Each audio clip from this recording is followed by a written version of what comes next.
Hey, this is Drew Garrison with SB Nation's Silver Screen and Roll here with another playbook. This time we'll be taking a look at Game 1 of the Spurs and Lakers series, and really specifically how the Spurs were so effective defensively and where the Lakers really struggled. The most glaring thing was that in Nash's first game back since his hamstring and hip injury and all that, he was only 6 for 15 from the field and most of his looks were quality, so the Lakers really need him to be their perimeter threat with Kobe Bryant out and the rest of the team really struggling in that area. He gets wide open here in the first clip off of a pick and roll from Pau Gasol, and the Spurs don't even really defend the shot, but it still rims out. Now here out of Horns, we're going to see the Lakers do something we haven't seen them do out of the set. Nash is going to kind of fake the swing around the key move here and actually pop back out to the perimeter using both bigs at the elbows as kind of columns as screens. He still gets a really good look and it still misses. Nash is going to get another clean look out of a double screen from Pau and Dwight, but the 50-40-90 guy just isn't there right now. The Lakers love running the back screen lob for Dwight Howard out of Horns. We've seen it plenty of times, but here the Spurs are actually going to stop it. Here's Nash setting his screens as usual. Now instead of being able to run free to the rim, Danny Green bodies up Dwight Howard, which lets Nash pop out to the perimeter. And because the Spurs are emphasizing help defense in the post, Nash is going to get a wide open three-point field goal, but it still misses. At least the handoff out of Horns still worked. With the Lakers offense struggling, especially from the perimeter, they really need to take care of every possession and get the most out of it. Here World Peace is going to launch up 2 3-point field goals out of offensive rebounds, and that just needs to stop.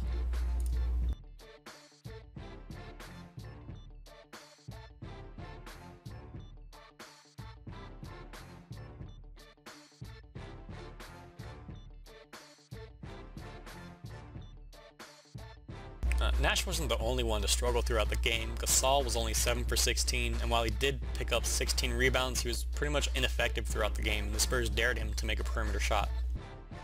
One of the best ways for the Lakers to get inside presence, especially with Dwight, is out of the 4-5 pick and roll. Dwight generally gets good seals here, but the Spurs double down on Dwight, leaving Pau alone at the elbow, and he just can't deliver here for the Lakers.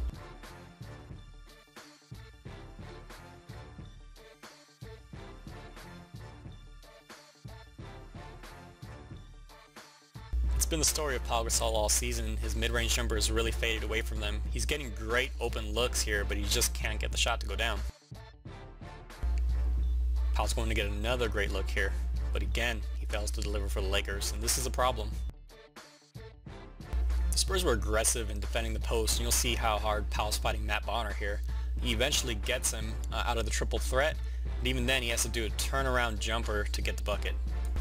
When Pau was actually in the post, he still really struggled, more often than not settling for turnaround jumpers and such.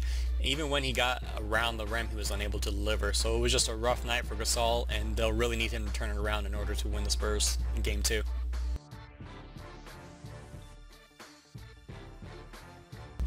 The standout effort from the Spurs really was how hard they made Dwight Howard work around the post to get really anything going. They had extra defenders there swiping at him to throw him off his rhythm, and while he did go 8 for 12 to get 20 points, he had a really hard time getting there. The Spurs are going to deny the entry pass here with a good front that turns into immediate swarming once he touches the ball. Now the Spurs leave Blake and World Peace alone on the perimeter, but that's a chance they're willing to take. It's just a really solid play from the Spurs with the way they rotate on defense almost seamlessly. You'll see how many times they rotate on defense to stop the ball.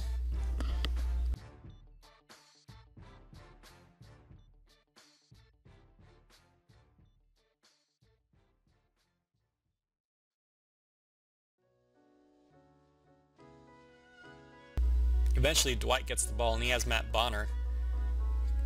But again, they send an extra defender, and Dwight settles for a turnaround hook. Here's another example of the Spurs defense swarming Dwight and completely ignoring the Lakers around the perimeter. There's Danny Green swiping away. And look how many Spurs are in that area. That's all 5, leaving all the Lakers alone. Dwight's going to commit an offensive foul here, and look how hard he's working against Thiago Splitter, and look at the extra defenders the Spurs are pestering him with. Tim Duncan was extremely aggressive in the post with Dwight, fronting him and fighting him for every inch. Watch Kawhi Leonard serves as an extra defender there once, and a second time, and at this point Dwight's completely out of rhythm, and Tim Duncan gets the steal.